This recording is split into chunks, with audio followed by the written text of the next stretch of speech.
Thank you for the kind introduction. Absolutely thrilled and happy to be physically here in Tokyo. I know there's a lot of you that are online over there, but I'm just happy that it's been a while since I've been in one of my favorite cities, Tokyo, on a warm sunny day like today. So with the next 20 minutes, I will try to compress and tell you everything that will happen to mobility, to people in mobility, to cities, to businesses and everything. So bear with me, we'll try to get through all of that in good time. My name is Sampo Hietanen, known in the world as the guy who came up with the concept of MaaS, Mobility as a Service. Also the founder and CEO of MaaS Global, the world's first MaaS operator. And I'll try to tell you just about everything I know. Well, first, from users and all of this, I'll try to tell what is MaaS and why is it so important for us. Why will it change the world? What are the implications of that? First of all, of course, it's important because the media says so. I have been quite surprised that an engineer from Finland has been able to, and from Finland something can start that actually excites and is in Nikkei or Financial Times or Bloomberg and everywhere. It is by asking this quite simple questions. First of all, it is quite obvious that the whole transportation is being hit by a digital tsunami. It would be relatively naive from us that are within the industry of mobility to say that no, media, banking, all of them have changed, but mobility will remain the same. My claim is, since the Second World War, roughly about, the industry and the structures of the industry, they have been just about the same. And now it's time to actually see a bigger change. What we've seen so far is actually just the beginning, just a bit of a glimpse of what is happening. Daring to ask tough questions is the key always. And I will try to convince you that asking this one question, daring to ask this one question, is actually the key to just about everything. And you have to be humble with the one. So if I will now tell you all, you can close your eyes, try not to sleep. Let's see if you do. Close your eyes. How many of you actually have a car? Quite many. Being in Tokyo, I don't see the real reason. Okay. Now, what would I have to, from here, promise to you so that you would give up your car? And this is not an ideological question. This is a business question. I really have to be as good as the car.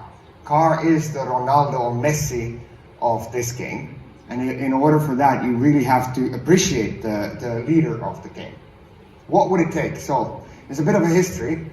I was talking about this change and MaaS for many years, and everybody was saying, yeah, maybe. Then one night after a couple of whiskey, I said, okay, I will do a user case. Actually think of what would it mean to user, not the industry, not the cities, not anyone like that, but the actual person. I tried to come up with different types of solutions. My thinking is we're all aiming towards this 15-minute package you see up there, where I will tell you, let's see if you're willing to give up your car with this one. I will tell you, you do not have to worry about anything. Within 15 minutes, or in Tokyo, within 5 minutes, you're always moving. Whether I use a taxi, train, bike, scooter, a car, whatever, you don't have to worry about it. Everything, I will book it.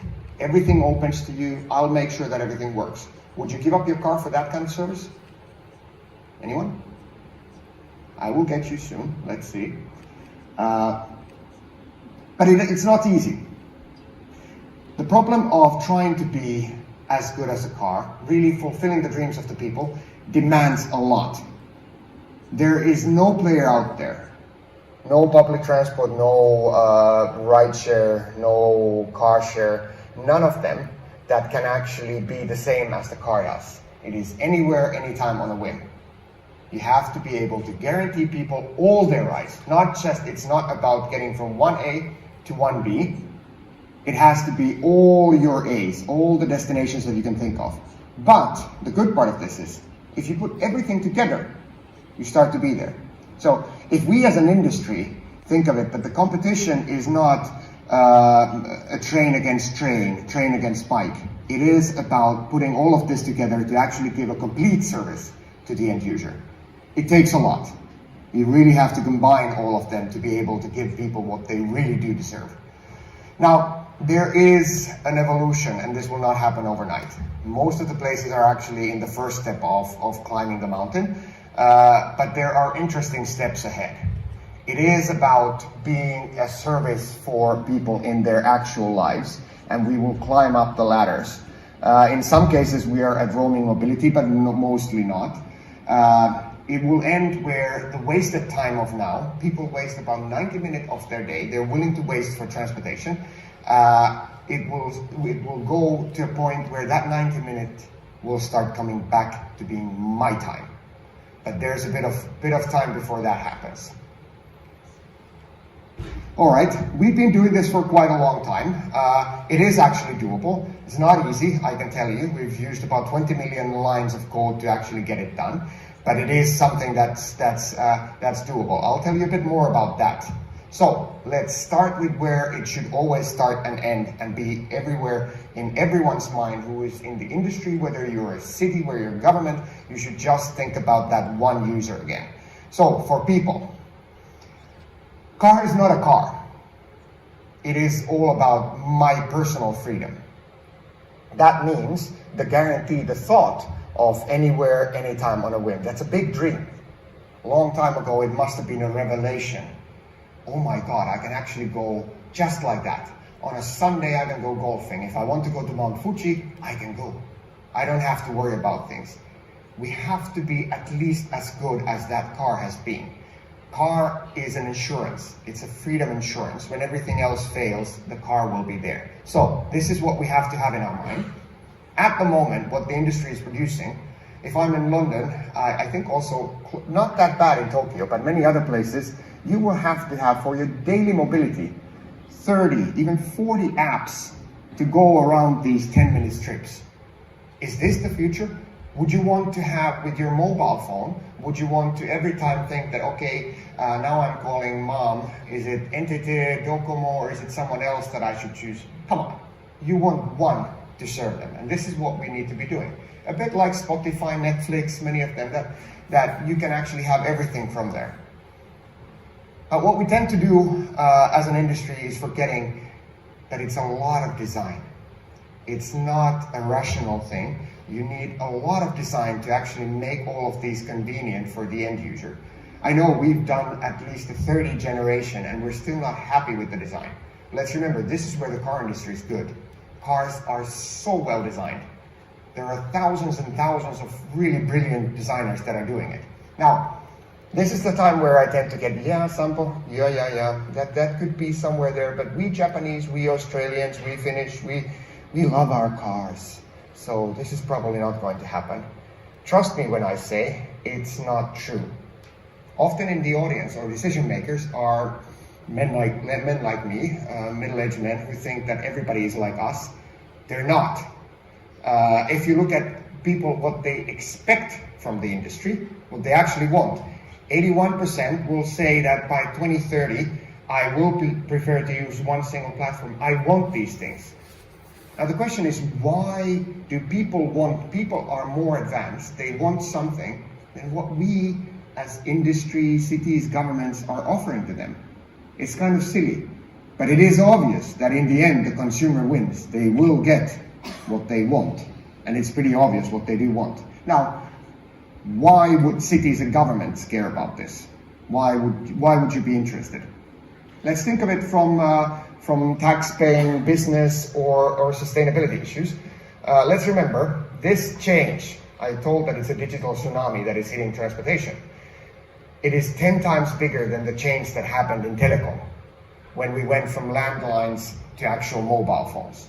People spend 20% of their household budget is in transportation. 76% of that money is with owning and using a car. 76% of all the money there.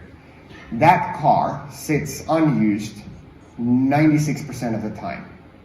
That's the global average. I know in Tokyo it's actually much more. We'll get to that a bit later. To carbon emissions, I come from Europe, where carbon emissions, 40% of that will be actually from transport. It is now 25. With all the electrification that everything that happens, it's still going upwards. 60% of that is from the private cars. So we do know that it's an issue that we have to solve, one way or another. I would hope that we solve it by good means, by giving people good services and not banning them from using cars or doing anything. That's not the way to do it. We need to give them something rather. Now, success, is it doable? Yes, it is. In Helsinki, in Finland, where we've done this longest, where there's a lot of public, it's really a good public transport city, the users that we have used about 50% more public transport. They also use taxis much more, but as a transport engineer, I'm even more convinced of this. Over 40% of trips with bikes are plugged together with, are coupled with public transportation. They use 3 times more taxi in conjunction together with public transportation. So it is actually doable. Now, I get often asked from the cities and governments, what should we do about this? Where should we go? And I take this soccer example because it works and I just happen to love it. If you want to be the referee, which the cities and governments are, they are by nature the ones, then please do not be a player at the same time. If you're the referee, do not try to be Messi at the same time. It does not work. There's a lot of these ongoing in Europe, in Japan, in US, where a government wants to be the referee, but at the same time they want to pick a pilot here and there. And it's a market evolution, and you will not get with isolated island projects and pilots just about anywhere. Trust me, it's been done quite a long time in Europe. It is a market evolution, not a pilot or POC evolution that needs to happen. This is the hardest part for the industry and why we need referees. This is an industry with a lot of egos, and if we want to do it, the only way we can get it done is in an ecosystem, not an ecosystem. It needs access to all these transportation from different competitive fields for that. Eventually, there's a big change that's coming. The change with the car, the big car that happened, changed also the logic of the cities. Now, if we go back to the first questions, what would it take? And if people start consuming without car ownership, it will change also the look and feel of the cities. Tokyo is probably one of the best ones in the world for this, especially already being coordinated by hubs that are walkable, not yet pluggable, meaning that it's relatively hard to bring new innovation, whether it's micromobility bikes or any ride sharing, car sharing, that plugs into Yurachu station like that. But that will be quite a big change. Now, for the environment, go back to this, 38% of people are actually saying that they're looking for a solution for their car ownership. With the mass, we can actually go more than 50% down on greenhouse emissions. So yes, it does have a huge impact, but it goes back to the original question. We have to do something that is better than owning a car. We cannot do halfway. There are actual examples. We've been doing this. So let's imagine your dear employer, the company, will give you, instead of a car, or you yourself have that, instead of a car, you have a budget of CO2 emissions. If you want to use 2 kilometers of Hummer and you drive with a fancy car, you can do it. But everything that you do, the more sustainable you do, it goes into your CO2 budget. If you save, we will reward you with something better. It is really doable once you go into this operator mode of mass as such. If we are successful with our mission, for example, that we can replace 1 million cars, that would mean 11 million tons of CO2 saved. These are huge figures, but we have to do it without people jeopardizing their freedom. So why would the businesses do it? First of all, because it's a natural evolution. It will happen whether anyone in the industry wants it or not, it will just happen.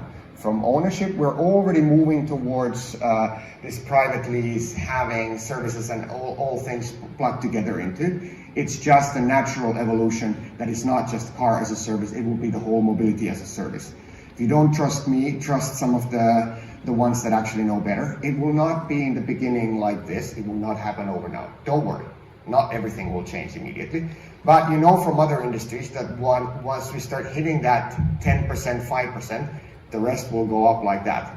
And those that invest now are normally the ones that are then leading the pack when that hockey stick really hits the ground. This is the hardest part of everything. This shows how to make money out of multimodality. Now, if I get you to pay the same money as you pay for your car, which in Europe is a bit more than 600 euros, what is it? That's about 60,000 yens a month, a bit more. Then I get that from you. Now, how do I make money? I make money by lowering the production, which means that every time I convert you to biking, walking, using public transportation, my production cost goes lower, my profits go upwards. So doing sustainable choices can actually be a profit driver in Maas, which is the most important part of it. The good part is also that the physical investments exist.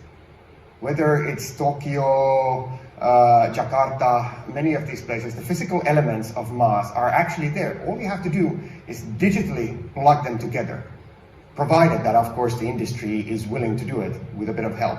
Now, you say that, does it have an impact? This is again from Helsinki, where already now, with not really perfect solutions, 24% of the actual users either avoided buying a car or sold their cars because of the help that we've been doing over there. So yes, it does have that impact. I'll take another fast example from Italy.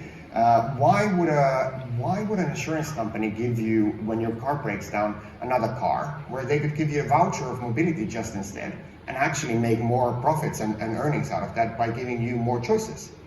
This is also one of the implications, and definitely a way of the future. Now, we go to my favorite part, Maas for Japan, and why I am happy here.